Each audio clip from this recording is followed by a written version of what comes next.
guys, welcome back to my channel. Today I'm going to be doing a review of The Guest List by Lucy Foley, and this is going to just be a quick wrap-up rant review. I'm gonna try not to rant. This book did not work for me. My featured book is Northanger Abbey by Jane Austen. Love it, recommend it, my favorite Austen novel. The Guest List. Okay, so Lucy Foley, if you don't know, she also wrote The Hunting Party, which I read not that long ago, and I have a review up. I did not enjoy that book. Didn't work for me on many levels for many reasons. This is a murder mystery, kind of like I think they call it a locked door or locked room kind of style mystery, where you have all these different people in a secluded area where there's a murder. So it's like, then you kind of have to figure out who did it. And it's like everybody's in danger because someone on there is a murderer. The problem with this style for this particular author, in my opinion, is that she writes very particularly. This is the exact same style and layout of The Hunting Party. So I'm going to get into spoilers. I don't know how to talk about it without. I will just say this doesn't work for me. I figured it out. I don't want to feel clever. I want to be involved in the mystery, but this made me feel like, oh, I figured it out so easily. And it wasn't a very good mystery in my opinion, because if I can figure it out, and I'm not usually that good at figuring these things out, then how good is this book? Also, if I was to say something about her writing, it seems to me that this author thinks that people in their 30s are miserable, universally miserable, because both of her books are about people in their 30s who hate their lives, want to relive their glory days of their teens and 20s, like everything in their life has gone downhill. And as someone in my 30s, it doesn't work for me.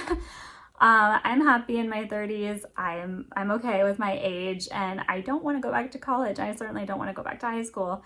So I definitely feel like this author gives up the vibe of like your life ends at 30. So yeah, I don't like that. But also these characters are just not likable. So it didn't work for me. I would give it like 2 stars.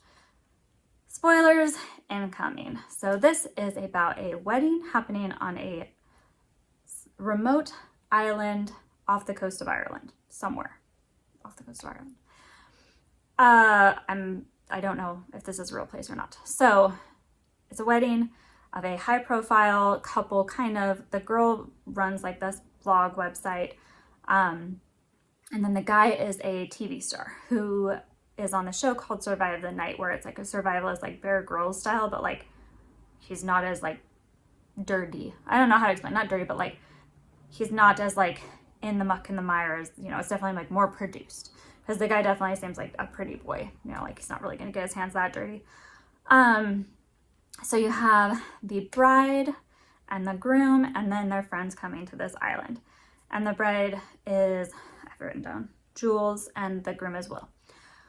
Okay, so immediately you have the bride and groom, and you have their friends, and then you have the person who runs the island, Aoife or Effie, I don't even remember how to say her name, I'm sorry, I'll put it there.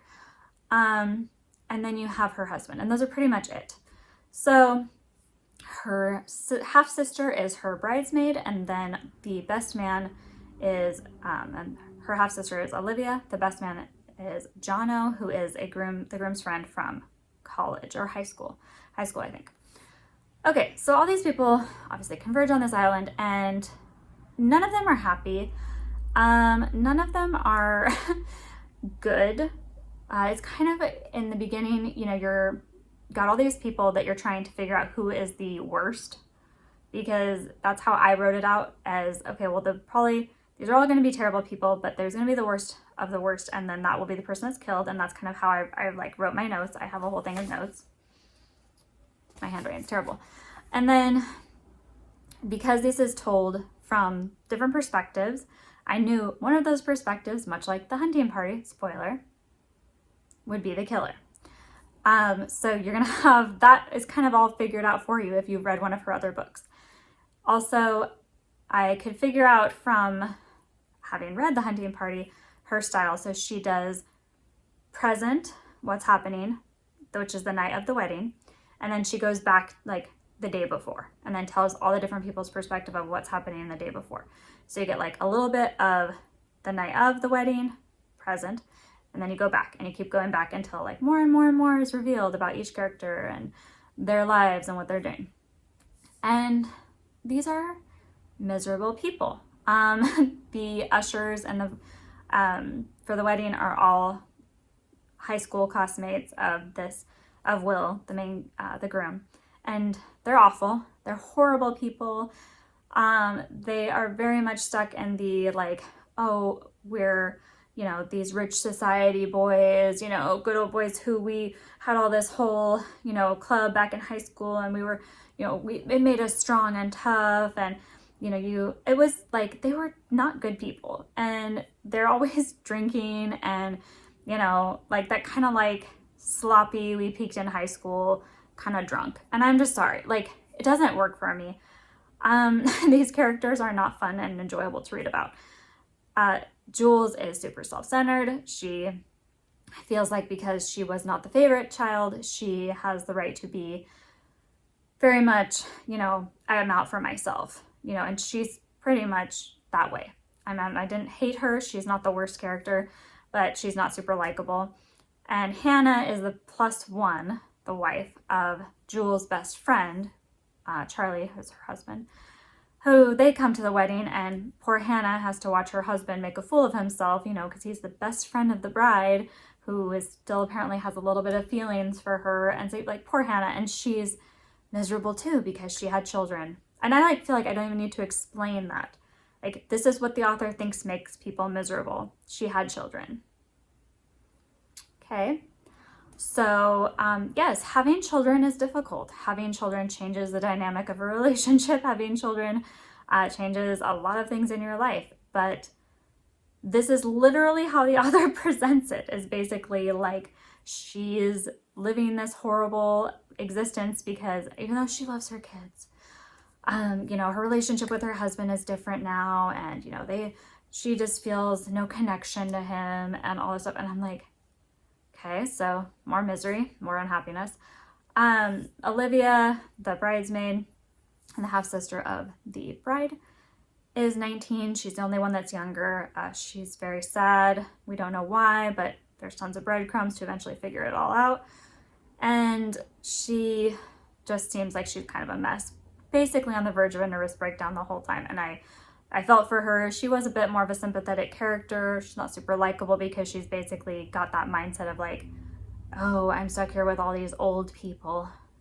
I'm like, oh, honey. So yeah, this is the group that is assembled for this really fun, you know, thing. And then you have, like I said, the main girl who runs the island and is in charge of all the catering and the wedding planning. And she's kind of, you know, always there, but in the background. So the groom, Will, emerges as the worst of the worst. Jono is a terrible person. He keeps alluding to this horrible thing that they did in school. So immediately I was like, okay, they did something really bad. And apparently during this like hazing thing that happened during their school days, there was a death. And so immediately I thought, okay, Will was behind this because, like I said, these are pretty big breadcrumbs that the author is leaving for you to kind of figure out, like, hey, this guy is doing some bad things, and, you know, it's like, it's not hard to make the leap. So Will and Jono were responsible for this kid's death, and Jono starts to slowly put together that, like, this was not an accident. Like, he had always kind of tried to believe that him and Will had done this horrible thing, and he's never been able to let it go. But as he's, you know, kind of going throughout this whole wedding experience, he's realizing that Will is a bad person, and this probably wasn't actually an accident. So then I had to think about, okay, well, who was this kid related to? Because obviously everything is connected on this little island, and that ends up being the big plot point. So more and more spoilers, I'm going to keep going. Also, you find out that Will's thing when he was in college was he kept revenge. Can I say that word? Okay, I'm just going to say it. I know it's not like I'm going to monetize anyway. Revenge porn of his former conquests, girlfriends, etc. And you know this because of the guy saying, oh, I remember you passing around those topless photos, like these guys are such trash. And, you know, reminiscing about those days. So Hannah, you find out, also has a sister that committed suicide. So immediately I realized Hannah's sister was involved with Will, and because of the revenge porn aspect of it, she committed suicide. That's not a big leap. It sounds like I'm making these like big jumps and like, but if you've read The Hunting Party, you know that that's her whole thing, is that she makes all the connections. She lays out everyone's motive, tells you who the worst of the worst people, you know, is, which is Will. And then that person is killed. But then here's the twist. So everyone has a reason, because Will also had an affair with Olivia before he met Jules. So, you know, the 19-year-old younger sister of his bride. So Olivia also has a reason to want him dead. And when Jules finds out, she also has a reason to want him dead. So who has not been given an explicit reason to want him dead? Okay, so that video got cut off. So the only person who, so far as we know, doesn't have an explicit reason to want Will dead is the wedding planner. Her name is here. I can't pronounce it. I'm so sorry. And so my connection that I made was, obviously she is in some way connected to this young boy that Will and Jono, inadvertently Jono, but killed when they were back in high school. And yes, that's the truth. That's was her younger brother. She finds out through listening to a conversation between Will and Jono that it basically wasn't an accident on Will's part. Will feels no remorse. He had been found to have stolen these term papers. The kid found out about it. And Will and Jono took him that night and tied him up down by the ocean, I guess, like he was down, you know, tied up somewhere down there. And when the tide came in, he drowned. Shocker. So, and Jono was kind of too stupid to realize what would happen when the tide came in and didn't realize that this boy would die.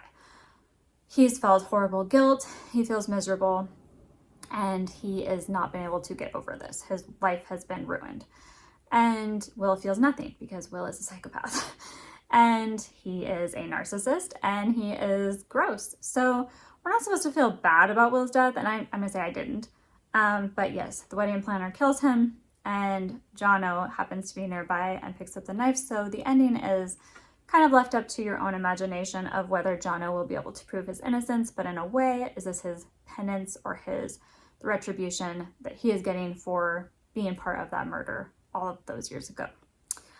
So yes, this book, I don't like it. Like I said, none of the characters are good characters. To me, I didn't feel a lot of sympathy. Olivia is the most sympathetic, and I do think she had a very sad story, and I feel like she did, you know, you kind of did feel for her. She's young, she doesn't know what she's doing. She made these mistakes, and then, you know, she's kind of having to live with the consequences, and it's not really fair to her. But she's also kind of not as sympathetic because just the way she talks, the way she acts are kind of kept at a distance from really connecting with her as a character. Hannah, same thing.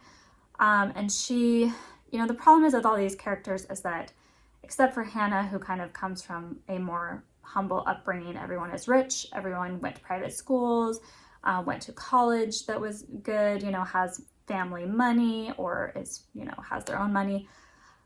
And they're just not people that you can connect with. I mean, I would compare it to like if you watch Gilmore Girls, all of Logan's friends, Logan and Logan's friends, which by the way, I hated, and I'm sorry, like rich kids getting away with stuff because rich kids, not my thing.